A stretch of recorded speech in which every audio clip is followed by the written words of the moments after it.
How you doing, guys? Today I am going to start a little side project from the senior.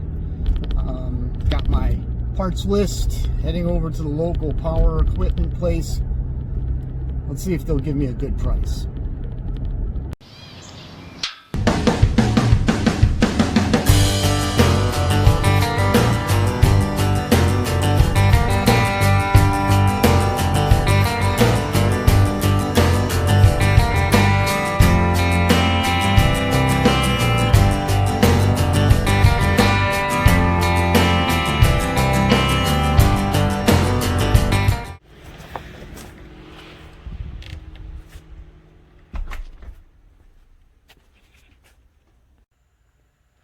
Well, I tried.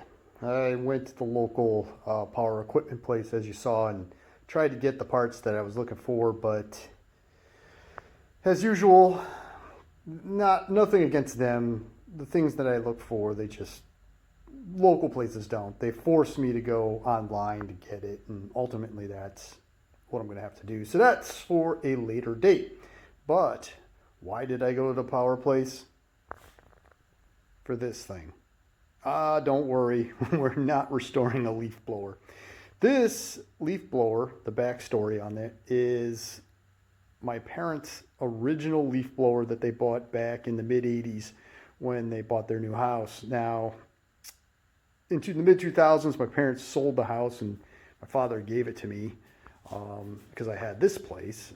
I used it a couple times, and you know, it was just a little too big for my yard, and it just ended up sitting in my shed with no use for like 12 years. And I've always been toying with using the motor that was on this thing for another project. But before I show you that, because that's the subject matter of this video, or the start of this little side project, is the motor. But if you were in the New England area, a giant vac, which was right here, that was a big deal. These guys were a big deal up here in the Northeast, or like the Connecticut, Rhode Island, Massachusetts area. They sold 1 million of these things.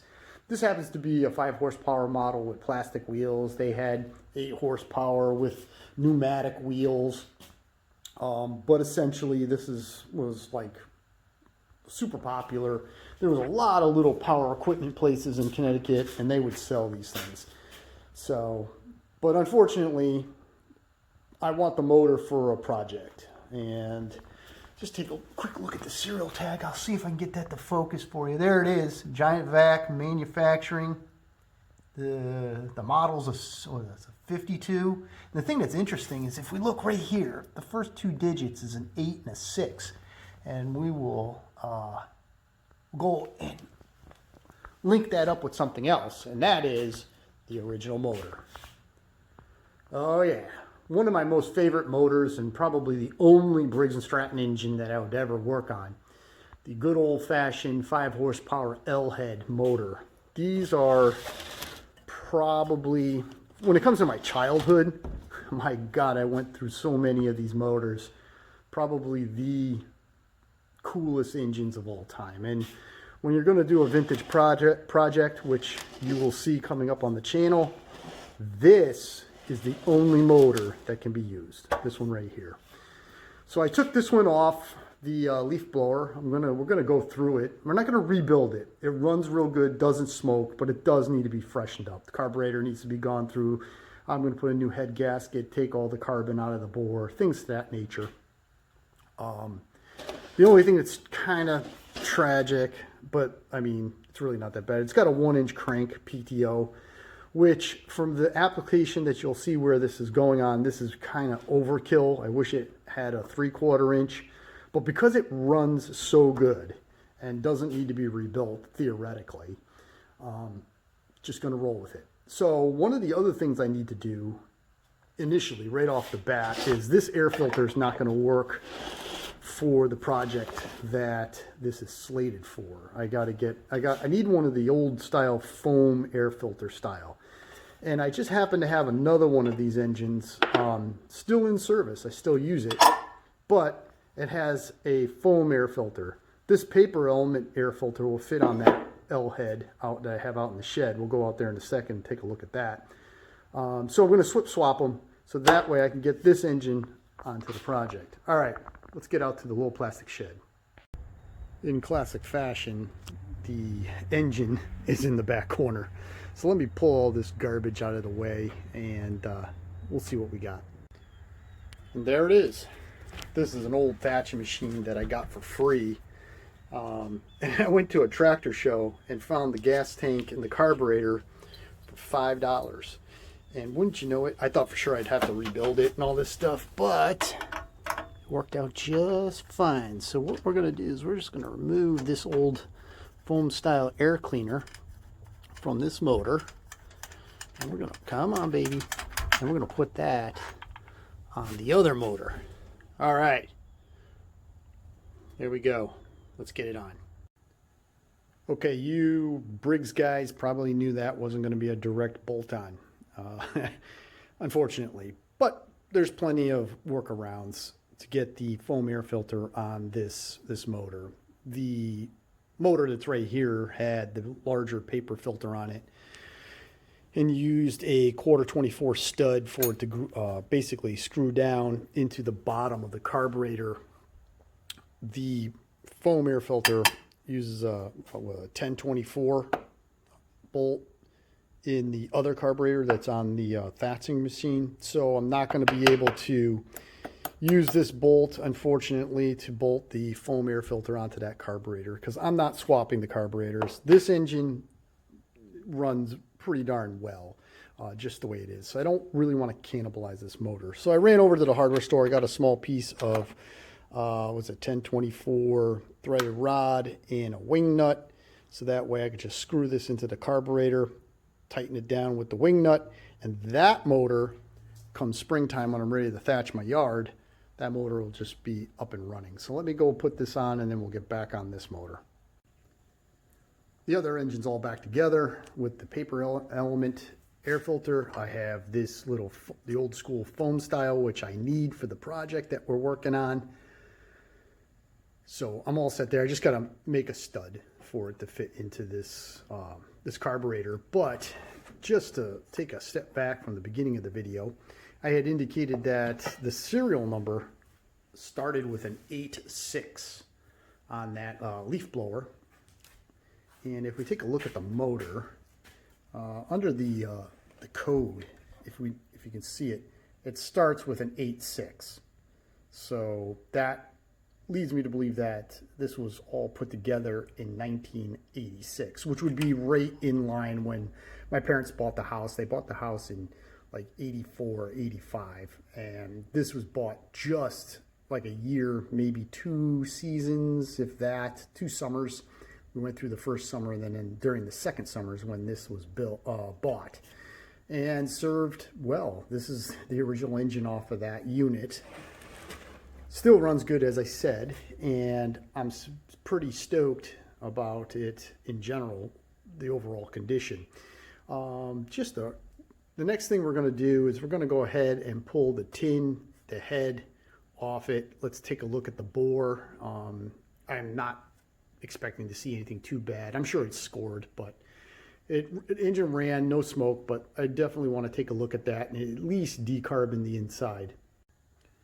With the tins off and the bolts taken out, we can go ahead and just pull the head, just take the head off itself. Put that over there for just a second. And I'm just going to take this and hopefully it'll stay for me. There it goes.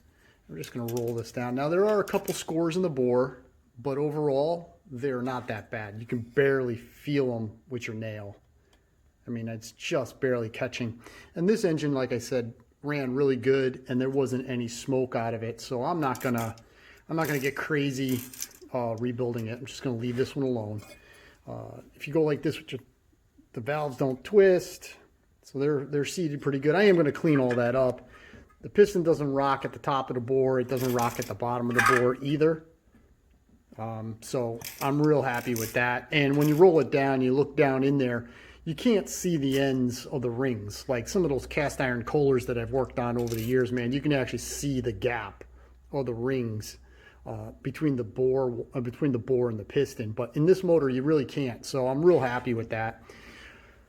One thing of note that is kind of interesting, which kind of just tells you the motor wasn't abused. All the things that's great is just like all the bolt holes, the threads are just mint. You know, both of the lower tabs for the blower cover, they're intact. The threads on the head, they're all intact. They've never been cross-threaded. Because the motor wasn't abused. I mean, yes, it was run at full tilt on a leaf blower, but in general, it was never abused. And to be honest with you, I don't think this engine was ever really worked on. I have to check that with my father. But as far as I know, this engine's never been worked on. I think the carburetor maybe once or twice was, had a new diaphragm put in it. But other than that, I don't think it's ever been worked on. The magnets in good shape, just needs to be sanded. The coil's in good shape, just needs to be nothing. I'm probably not even going to take it out, probably just leave it alone. There is a typical weeping of oil and grease from the motor over the years, but the oil seal's intact. I didn't wipe this. This is how it was. So I mean, the oil seal's not leaking. The tins are in real nice shape. They're not rusted. I don't think this thing, and it never sat outside since I've owned it. I know my father never let it sit outside, so it's in real nice shape. If you take a look at the inside of the blower cover, again, in my opinion, this thing is darn near mint, just needs to be cleaned. Speaking of cleaning, I did start to polish the top corner right there. You can see it. And this thing should clean up and look real nice. I'm not going to repaint it or anything. I want it to look patinaed for the project that this is going to go on. But overall, I'm real happy with this motor in general. I mean, all the tins are in mint shape. Everything's in good shape. So, there is one. I mean, the tank is really clean except for one little tiny spot. If we take a look down in there, let me see if I can show you. Oh, look at that, huh? There's some bad gas sitting right in there. But overall, if you look around in the tank, it's mint. So I'm happy about that. That shouldn't be an issue. I should be able to clean that up real nice. Again, threads like the threads here on the exhaust port, mint. And so that makes me real happy. I mean, the muffler came right off. I mean, I didn't even have to fight it. And that's why that's why I took it off. I mean, I took it off this machine, but I'm going to put a clone engine on that thing and get that back up and running. I want this for the project. And I'm going to show you one piece that's going to go on this project. Down in the comments below, if you would, just tell me what you think this is going to be. You've seen the actual item that I'm going to be starting to work on, but this is going to be the exhaust. Let that soak in. All right. Well, guys, thank you very much for watching. To everyone that has watched my videos, thank you. I appreciate it. I am going to be slowly but surely getting back into this. My buddy's shop is going to be opening up a little bit more for me to walk in there to do my machine work for the senior, probably after the first of the year. So the senior is going to be coming back on the channel because we definitely want to get that back together. But to kind of fill in some time between now and then, I'm going to be working on this. So thank you very much. Put down in the comments what you think this engine's going on. And as always, like, share, and subscribe, please. And you have a nice day.